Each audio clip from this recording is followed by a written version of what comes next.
Bonjour tout le monde.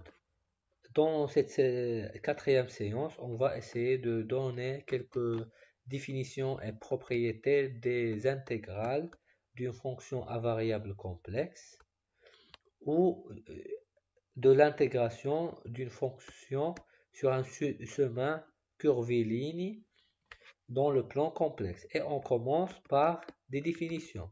Première définition, la représentation paramétrique d'une courbe ou d'un chemin gamma dans le plan complexe C est donnée par f de z sera égal à x de t, z de t sera égal à x de t plus iy de t, avec le t varie entre a et b. Et aussi, on dit que la courbe ou le chemin gamma est continu, c'est les deux fonctions, la partie réelle x de t et la partie imaginaire y de t, sont continues. Aussi, on dit que le chemin gamma est de classe C1 ou lisse si les deux fonctions x de t et y de t sont de classe C1. C'est-à-dire que la dérivée x' de t et y' de t sont continues. Donc, dans la définition d'une paramétrisation ou d'une représentation paramétrique d'un chemin ou d'une courbe gamma, de la manière suivante: z de t égale une partie réelle qui est une fonction plus i une partie imaginaire avec le t varie entre a et b. Et voilà un exemple. Voilà la courbe, elle va de ZA et elle va aller de Z vers ZB. Tel que si le T égale à A, vous aurez ZA. Et si le T égale à B, vous serez sur le point ZB. Et si le T est entre A et B, le point Z de T va parcourir sur le chemin comme ça. Et il va aller du point de départ ZA vers le point d'arrivée qui est ZB. Maintenant, une courbe peut être représentée dans R2, le plan R2, par l'équation paramétrique x de t dans l'axe des x et y de t dans l'axe des y, avec le t varie entre A et B. Donc, la représentation dans R2 d'une courbe paramétrique ressemble à la représentation d'une courbe paramétrique dans le plan complexe C. Et aussi, on dit que la courbe gamma est lisse si x' et y' sont de classe C1. Et le vecteur x', y' est appelé le vecteur tangent de la courbe gamma au point x, t, y de t. Donc, c'est ça le vecteur tangente. Maintenant, on va essayer de donner un exemple d'une courbe paramétrique.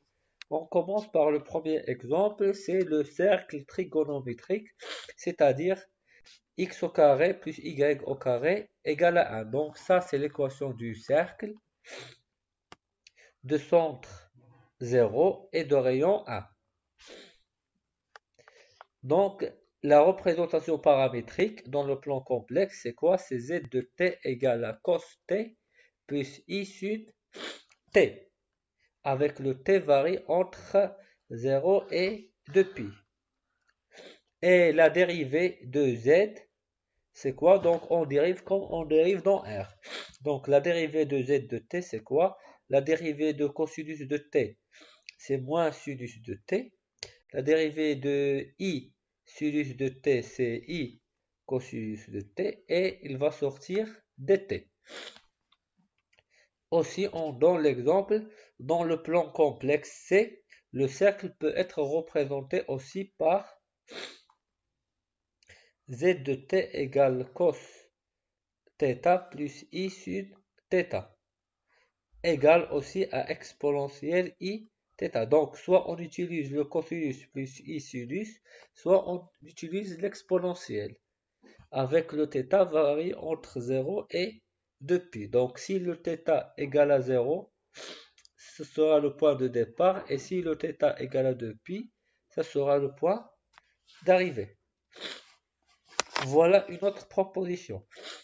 Soyons z égale à za plus i ya. za égale à xa plus i ya. Et zb égale à xb plus i yb. Deux points du plan complexe C. Alors la paramétrisation du segment allant de A vers le point B est donnée par. Donc ça, c'est une propriété qu'on peut utiliser directement pour paramétriser un segment si on n'a pas directement la paramétrisation. On peut utiliser cette proposition. La paramétrisation est donnée par Z, c'est une application de 0, 1 à valeur dans C, et pour tout T, l'image de T, c'est Z de T, égale à 1 moins T fois ZA plus T fois ZB. Et on va remplacer ZA par sa valeur, c'est XA plus YA, et ZB sera remplacé par XB plus IYB. Et on aura, ça sera ZA fois 1 moins T, ça sera 1 moins T XA plus IYA fois 1 moins T plus T ZB, ça va devenir TXB plus I fois TYB.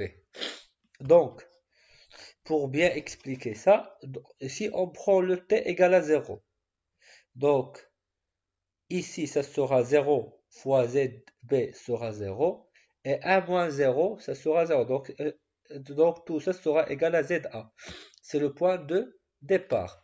Et maintenant, si on prend T égale à 1, qu'est-ce que ça veut dire T égale à 1? Donc on va remplacer T égale à 1. Donc 1 moins 1, 0. Donc ça sera égal à 0. Et il va nous rester seulement ZB. Donc c'est le point d'arrivée. Donc si le T égale à 0, on est au point ZA, le point de départ. Et si le T égale à 1, on est dans le point B. Et si le T est entre 0 et 1, on est sur le segment AB.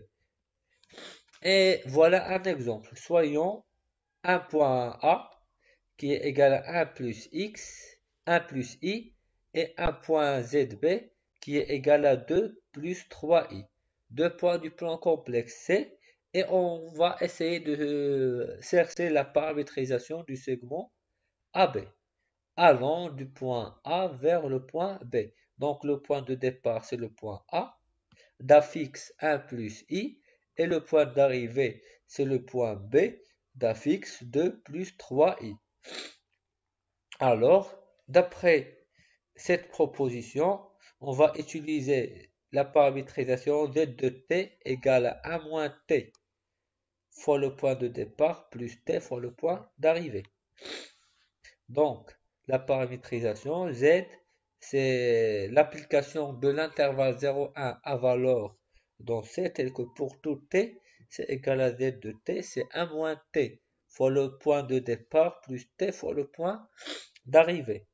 Donc, le point de départ, c'est A, c'est 1 plus I, et le point d'arrivée, c'est B, c'est 2 plus 3I. Et on va essayer de simplifier. 1 moins T fois 1, c'est 1 moins T.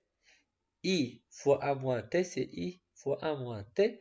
Et ici, ça sera 2T plus 3IT. Et maintenant, on va séparer la partie réelle et la partie imaginaire. Donc, la partie réelle, c'est 1 moins T plus 2T. Et la partie imaginaire, c'est 1 moins T plus 3T. Et on simplifie. 1 moins T plus 2T, c'est 1 plus T. Et la partie imaginaire, c'est 1 moins t plus 3t, c'est 1 plus 2t. Donc, on a trouvé la paramétrisation. Maintenant, on va essayer de vérifier est-ce que cette paramétrisation est bien une bonne paramétrisation du segment AB qui va de point A vers le point B. Donc, si on remplace le t par 0, qu'est-ce qu'on aura? Z de 0, c'est égal à 1 plus i. Et 1 plus i, c'est exactement le point de départ, ZA. Et maintenant, si on remplace t par 1, ça sera 2 plus 3i. C'est exactement ZB, le point d'arrivée. Et si le t est entre 0 et 1, le z de t va rester toujours sur le segment. Donc voilà le point de départ, 1 plus i. Voilà le point d'arrivée et voilà la paramétrisation. Si vous prenez t égale à 0, ça sera 1 plus i, le point de départ. Si vous prenez par exemple t égale à 1, ça sera 2 plus 3i, le point d'arrivée. Maintenant, si vous prenez t égale à 1 demi, 1 plus 1 demi, c'est 3 demi. Ici, c'est 3 demi, la partie réelle. Et la partie imaginaire, 1 plus 2 fois 1 demi, ça sera 2. Donc ici, ça sera 1 demi, 3 demi plus 2i. Voilà 1 demi et voilà 2i. Donc ça, c'est la moitié. Donc si on prend si on prend t égale à 1 demi, on retrouve la moitié du segment AB. Donc pour tout t entre 0 et 1, on trouve un point sur le segment AB. Donc ça, c'est une bonne paramétrisation du segment AB. La paramétrisation du segment AB n'est pas unique. Il existe plusieurs paramétrisations du segment AB. Donc, on n'a pas l'unicité de la paramétrisation pour un chemin ou pour un segment ou pour un cercle. Mais ça, c'est une paramétrisation qu'on peut utiliser si on n'a pas une paramétrisation plus facile ou plus évidente à utiliser. Maintenant, on va essayer de voir l'intégration curviligne. Donc, on a vu la paramétrisation. Maintenant, on va essayer de calculer les intégrales d'une fonction complexe. Donc, d'abord, on considère une courbe lisse, gamma. Par exemple, les fonctions x de t et y de t sont de classe C1. Et soit la fonction à variable complexe définie de u à valeur dans C par, pour tout z égale à x plus y, f de z va s'écrire sous la forme une partie réelle plus i fois une partie imaginaire. Donc, on suppose que la fonction f est continue, c'est-à-dire que la partie réelle est continue et la partie imaginaire est continue. Et gamma plus, c'est-à-dire gamma est orienté dans le sens positif. La représentation paramétrique d'une courbe gamma plus dans le plan complexe est donnée par. Donc, on considère une paramétrisation qui va s'écrire sous la forme z de t égale la partie réelle plus i fois la partie imaginaire sur l'intervalle t variant entre a et b. Alors, la dérivée de z sera la dérivée de x plus i la dérivée de y. La dérivée de x sera x' dt et la dérivée de y, ça sera y' dt avec le i, la partie imaginaire. Alors, l'intégrale de la fonction à variable complexe c le long du chemin gamma plus est donnée par l'intégrale, ça s'écrit comme dans l'intégrale d'une fonction réelle, ça sera l'intégrale sur gamma plus de f de z dz. F de z est remplacé par p de xy plus iq de xy et dz c'est dx plus i dy.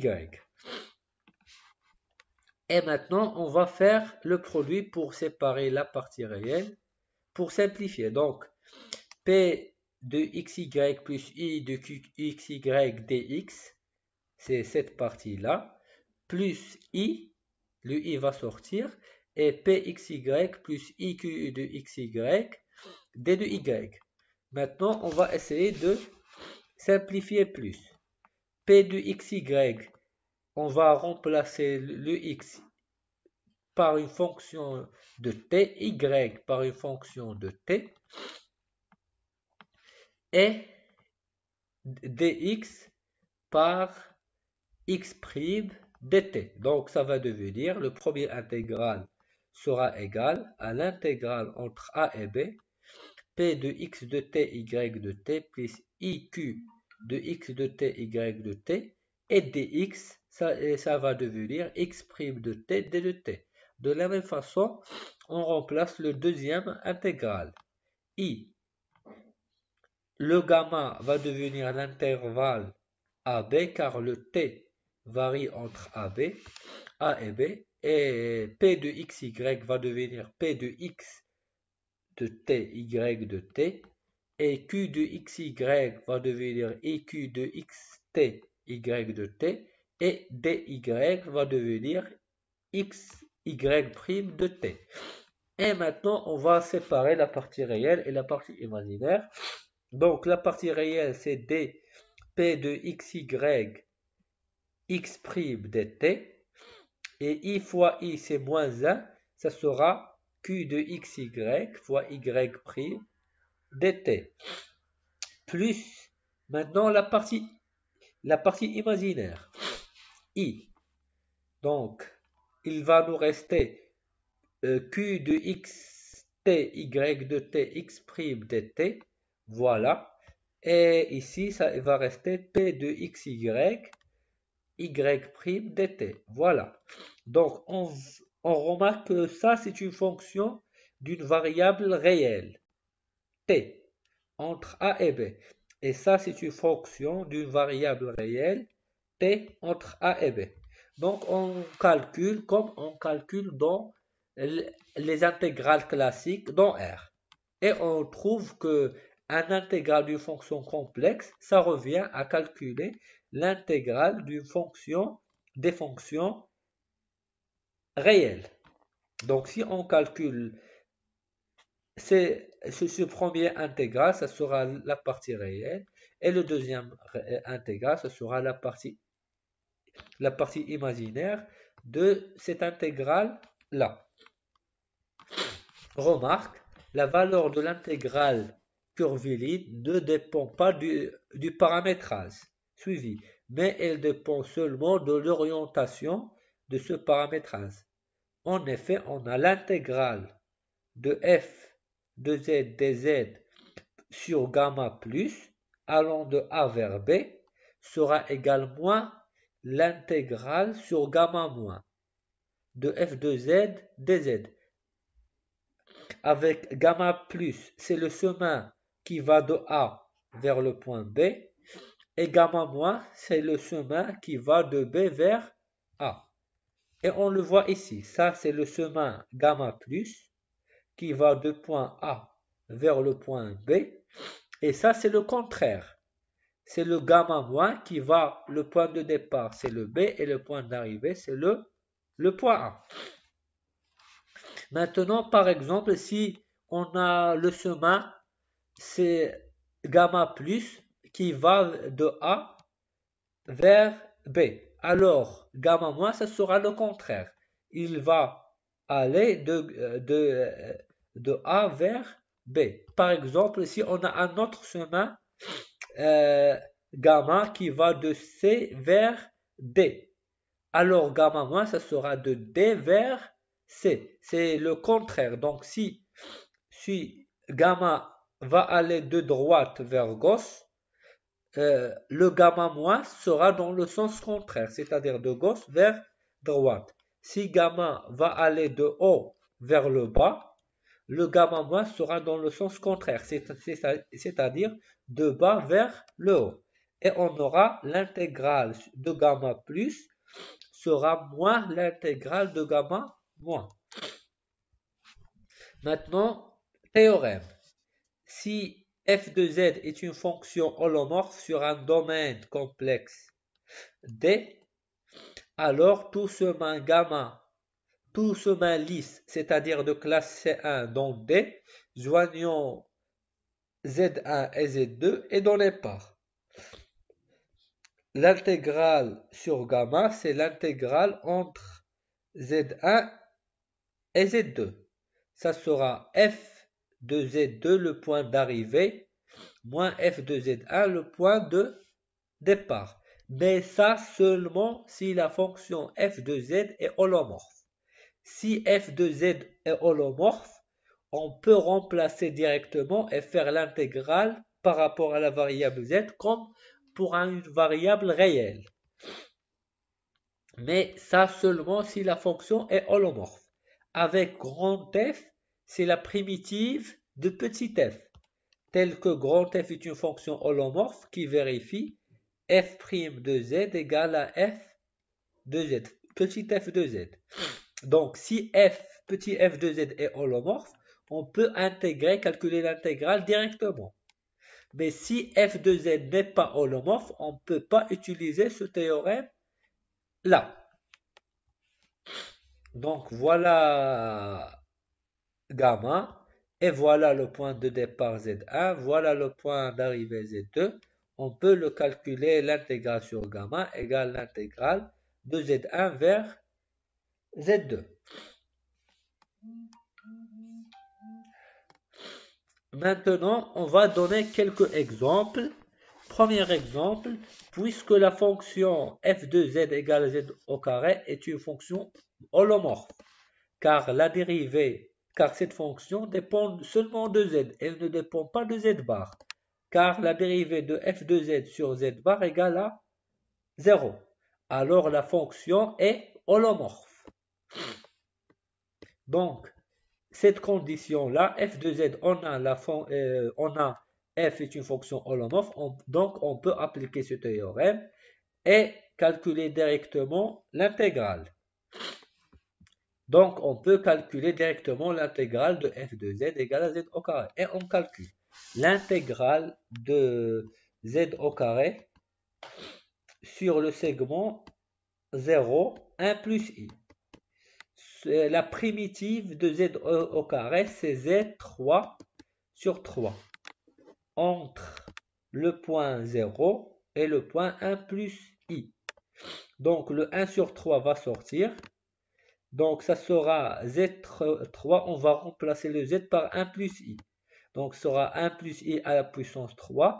Et si on remplace par 0, ça sera moins 0 à la puissance 3. Et si on calcule 1 plus i à la puissance 3, ça sera moins 2 plus 2i. Et on divise le tout sur 3, donc il va rester moins 2 sur 3 plus 2i sur 3. Ça, c'est la première méthode en utilisant le théorème, car la fonction est holomorphe. Maintenant, la deuxième méthode. La deuxième méthode sera la méthode de paramétrisation. Donc, d'abord, on a gamma, c'est le segment 0, 1 plus i. Donc, on considère la paramétrisation z qui va de l'intervalle 0, 1 à valeur dans C, et pour tout t sera z de t qui est égal à x de t plus la partie imaginaire y de t, c'est égal à, d'après la paramétrisation de segment, c'est 1 moins t fois le point de départ plus t fois le point d'arrivée. Le point de départ, c'est 0. Donc, ZA sera remplacé par 0. Et ZB, le point d'arrivée, c'est 1 plus I. Maintenant, on remplace 0 multiplié par 1 moins T, c'est 0. Donc, il va nous rester T multiplié par 1 plus I. Donc, T fois 1, c'est T. Et T fois I, c'est IT. Maintenant, on va vérifier est-ce que ça, c'est une bonne paramétrisation du segment 0, 1 plus i. Donc, si on prend le t égal à 0, ça va nous donner 0. Donc, c'est exactement le point de départ, ZA. Et si on prend t égal à 1, ça sera 1 plus i. C'est le point d'arrivée. Et si le t varie entre 0 et 1, toujours on va varier entre 0 et 1 plus i le segment. Alors, la partie réelle, alors z de t sera égal à t plus i de t. C'est une bonne paramétrisation du segment gamma. Donc, et puisque z égale à la partie réelle x de t plus i y de t, donc x de t sera égal à t et y de t sera égal aussi à t. Donc x de t égale à t et y de t égale à t. Alors la dérivée de x de t dx, ça sera égal à dt. Et la dérivée par rapport à t de y de t, ça sera égal aussi à dt. Et alors l'intégrale de la fonction f de z au carré le long du chemin gamma entre 0 et 1 plus i est donnée par la formule suivante. L'intégrale sur gamma de f de z dz, f de z est remplacé par z au carré et gamma est remplacé par le segment 0, 1 plus i. Et on a z égale à x plus iy. Donc ici, ça sera x plus iy au carré. Et dz, ça sera dx plus i dy. Ça sera z au carré, ça sera x au carré, moins y au carré plus 2ixy, multiplié par dx plus i dy. Et on a x égale à t, et y de t égale à t, dx égale à dt, et dy égale à dt. Et on remplace. X au carré sera égal à t au carré, y au carré égale à t au carré, et xy c'est égal à t au carré. Et dx et dy c'est égal à dt, dt. Donc, t au carré moins t au carré c'est 0, et il va rester 2i t au carré. Donc, 2i va sortir.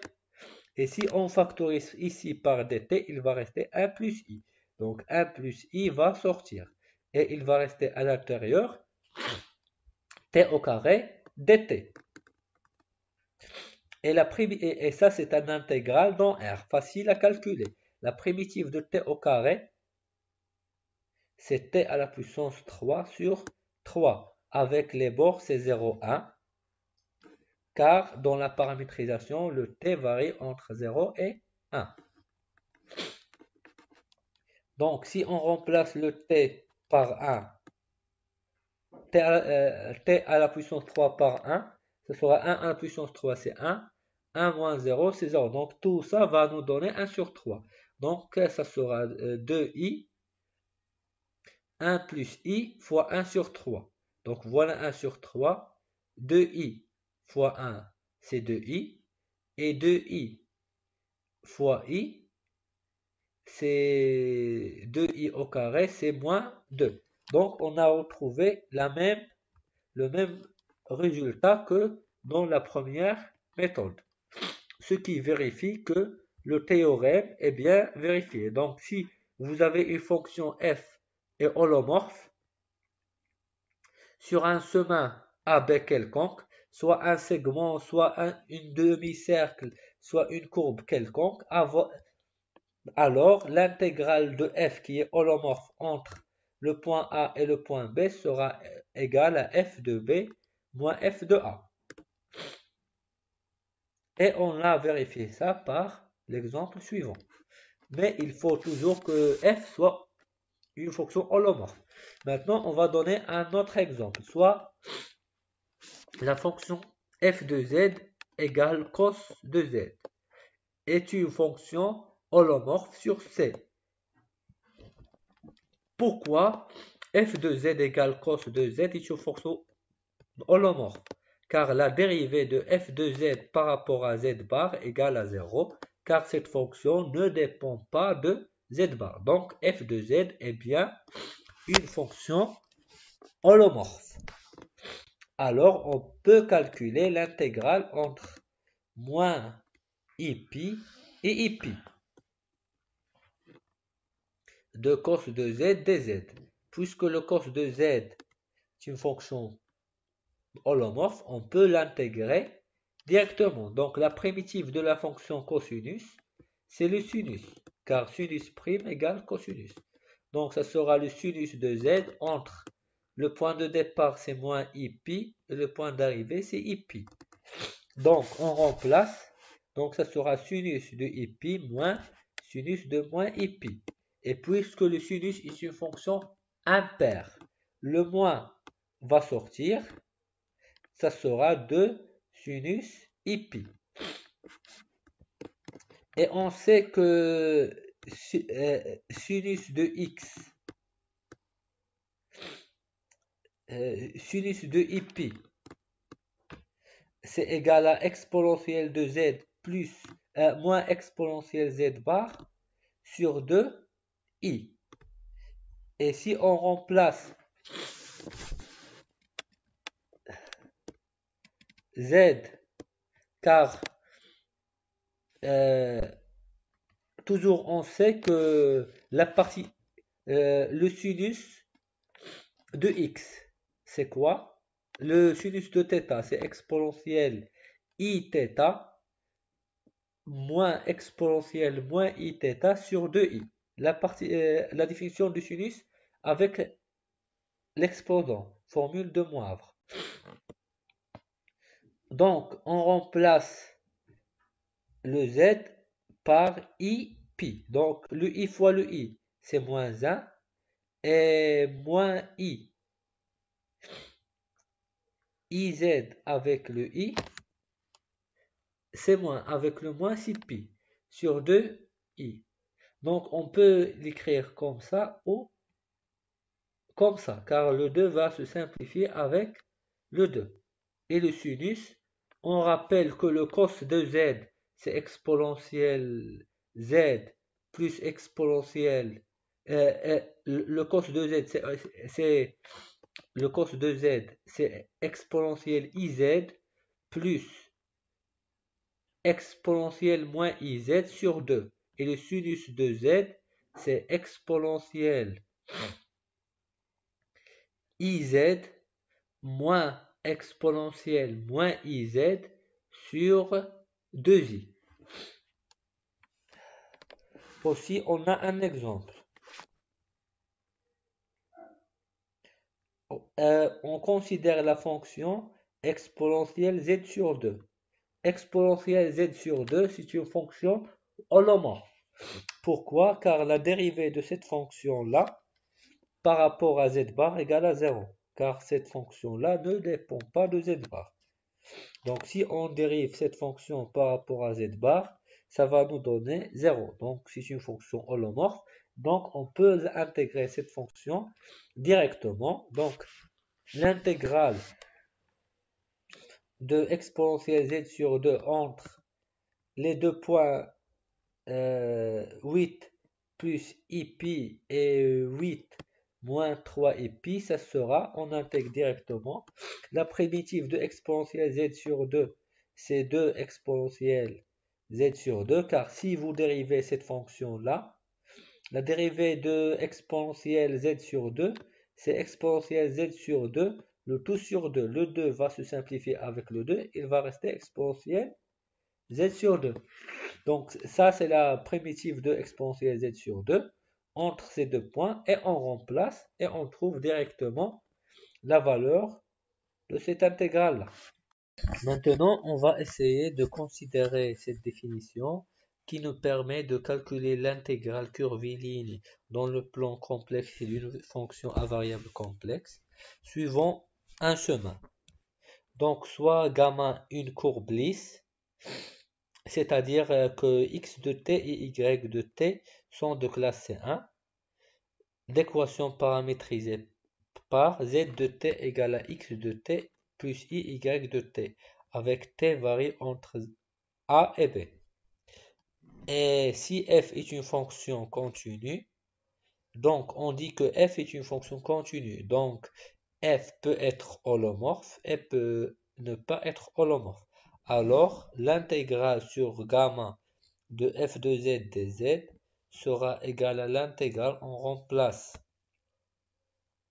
z par x de t plus y de t et dz par d de x de t plus iy de t. Donc, ça sera l'intégrale entre a et b de f de x de t plus iy de t, x' plus iy' dt. Cette formule-là nous permet de calculer l'intégrale d'une fonction à variable complexe, soit elle est holomorphe ou elle n'est pas holomorphe. Donc, si f est une fonction holomorphe, on peut utiliser soit cette formule-là, soit la formule directe. Mais si f n'est pas holomorphe, toujours on doit utiliser cette formule-là, car f n'est pas holomorphe, donc on ne peut pas utiliser l'autre formule. Maintenant, remarque, si f de z n'est pas une fonction holomorphe, le théorème n'est pas vérifié, c'est-à-dire que l'intégrale de f de z dz entre z1 et z2 est différent de f de z2 moins f de z1. Donc si f n'est pas holomorphe, on ne peut pas appliquer le théorème, mais seulement on applique la définition de l'intégrale. Et voilà un exemple.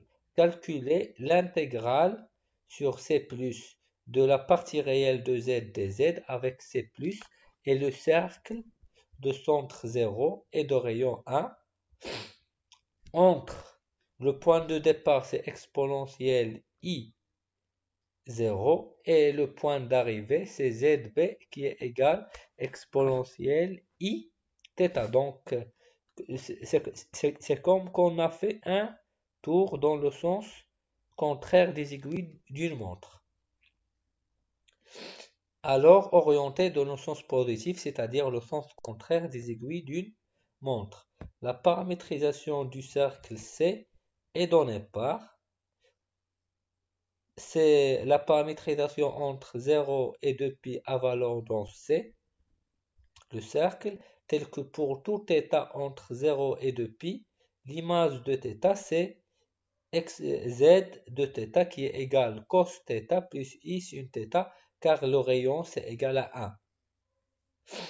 Donc, réel de z sera égal à cos θ, et la dérivée de z c'est égal, la dérivée de cosinus, c'est moins sinus, et la dérivée de sinus, c'est cosinus θ, et sans oublier le dθ. Alors, on déduit que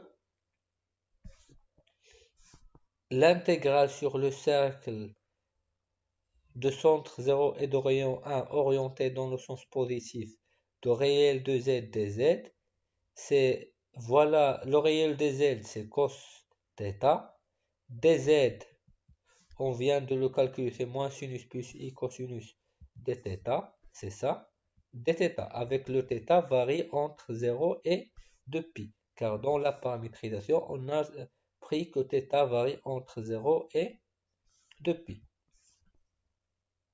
Donc, on va séparer la partie réelle et la partie imaginaire de cette intégrale-là. Donc, cos θ fois moins sinus, c'est moins cos θ sin θ, avec le θ varie entre 0 et 2π. Et la partie imaginaire, le i va sortir, ce sera le cos fois le cos, c'est le cos au carré de θ, avec le θ varie entre 0 et 2π. Donc, cette intégrale-là va rester le même.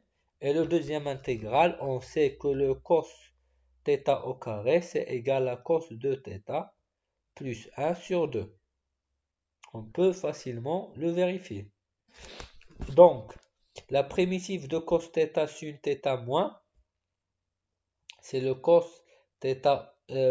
au carré de θ sur 2. Car si on dérive cette fonction-là, ça sera 2 cos θ sin θ moins. Le 2 va se simplifier avec le 2 et il va rester moins. Donc, ça c'est la primitive de moins cos θ sin θ. Donc, la primitive de moins cos θ sin θ, c'est cos au carré de θ sur 2. Et la primitive de cos de θ, c'est cos de θ, c'est sin de θ sur 2. Car si vous dérivez cette fonction, la dérivée de sinus, le cosinus, la dérivée de 2θ, c'est le 2 va sortir et il va rester 2θ. Le 2 va se simplifier avec le 4, il va rester 2.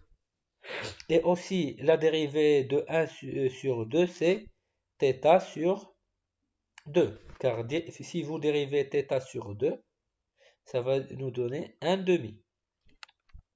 Et on va remplacer θ par 2π moins θ par 0. Ça va nous donner le cos au carré de 2π moins le cos 0. Et ici, on va remplacer par 2π moins 0. Donc le cos de 2π c'est 1 et le cos de 0 c'est 1. Donc tout ça, ça va être égal à 0.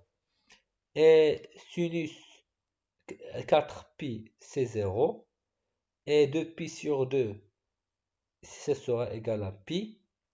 Et sinus de 0 c'est 0. Et 0 sur 2 c'est 0.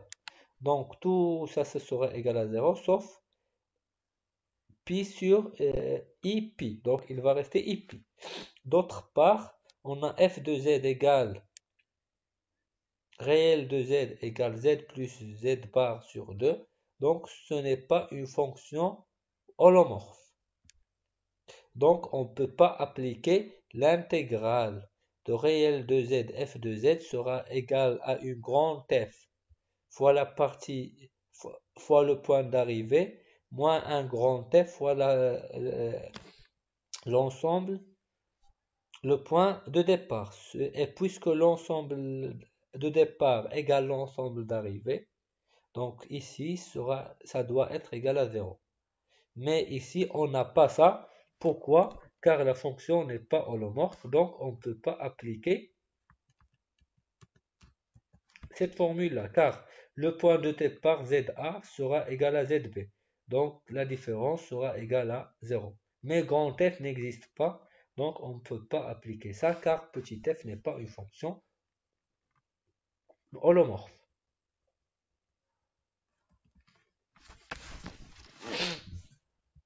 Maintenant, on va donner quelques définitions. Un chemin reliant A et B est fermé si le point de départ égale au point d'arrivée. Donc ça, c'est un chemin orienté dans le sens positif, c'est-à-dire le sens contraire des aiguilles d'une montre. Donc c'est ça le sens positif. Le sens négatif, c'est ça. Le sens négatif, c'est le sens des aiguilles d'une montre, c'est-à-dire 1 après 1B, c'est 1, 2, 3, 4 et ainsi de suite. Le sens contraire, ça sera toujours dit le sens positif. Et on dit qu'un chemin reliant un point A et un point B est fermé si A égale à B. Un chemin est dit simple s'il ne contient pas de point double ou de point triple. Ça, c'est un point double. Pourquoi on dit que ça, c'est un point double? Car on passe par ce point 2 fois avant de terminer le tour. Par exemple, voilà le point de départ. On va passer la première fois. Puis on va passer la deuxième fois. Donc on a passé 2 fois par ce point-là avant de terminer notre tour ou notre chemin. Donc on dit qu'un chemin est simple si il ne contient pas de point double ou point triple. Et voilà le théorème de Cauchy qui nous dit si f de z est une fonction holomorphe sur un domaine connexe D et si gamma est une courbe simple et fermée, alors l'intégrale sur une courbe fermée d'une fonction holomorphe égale à 0. Exemple, soit C plus le cercle de centre 0 et de rayon 2 orienté dans le sens positif, c'est-à-dire le sens contraire des aiguilles d'une montre. On va essayer de calculer l'intégrale de f de z qui est égale à exponentielle z. On a première méthode. on a f de z égale à exponentielle z est une fonction holomorphe sur l'ensemble des nombres complexes C. Et C+ est un circuit fermé dans le plan complexe C. Alors, d'après le théorème de Cauchy, on a l'intégrale d'une fonction holomorphe sur un chemin fermé simple égale à 0. Donc, on a appliqué le théorème de Cauchy directement. F est holomorphe et gamma est une courbe fermée. Alors, l'intégrale d'une fonction holomorphe sur une courbe fermée égale toujours à 0. Donc, ça, c'est la première méthode. Deuxième méthode, on va essayer de calculer cette intégrale-là en utilisant la paramétrisation. On considère la paramétrisation du cercle orienté dans le sens positif, C, est donné par Z de l'intervalle 0 de pi à valeur dans C+, tel que pour tout θ, l'image de θ c'est zθ qui est égale à 2 exponentielle iθ. Alors la dérivée de Z sera égale à la dérivée de cette fonction-là par rapport à θ, et ça va nous donner 2i exponentielle iθ dθ. Et on remplace. Alors, l'intégrale sur le cercle orienté dans le sens positif de f de z dz sera l'intégrale de c plus de exponentielle z dz. Et on remplace. Ici, c'est θ varie entre 0 et 2π. Ça, c'est une erreur. Il faut écrire ici 0 et ici 2π. Exponentielle z, c'est exponentielle de exponentielle iθ. Et dz, c'est 2i exponentielle iθ dθ. Et on a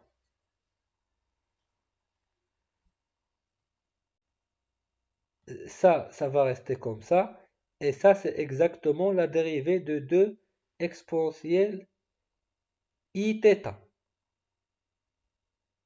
Donc, cette fonction sera cette fonction. Car si vous dérivez cette fonction-là, vous aurez exponentielle de exponentielle iθ fois 2 exponentielle iθ prime. Donc, cette fonction-là est la primitive de toute cette fonction-là. Avec le θ varie entre 0 et 2π. Et on remplace le θ par 2π et le θ par 0. On aura exponentielle 2 exponentielle de i pi moins exponentielle 2 exponentielle 0. On sait que exponentielle 0 c'est 1, 1 fois 2 c'est 2.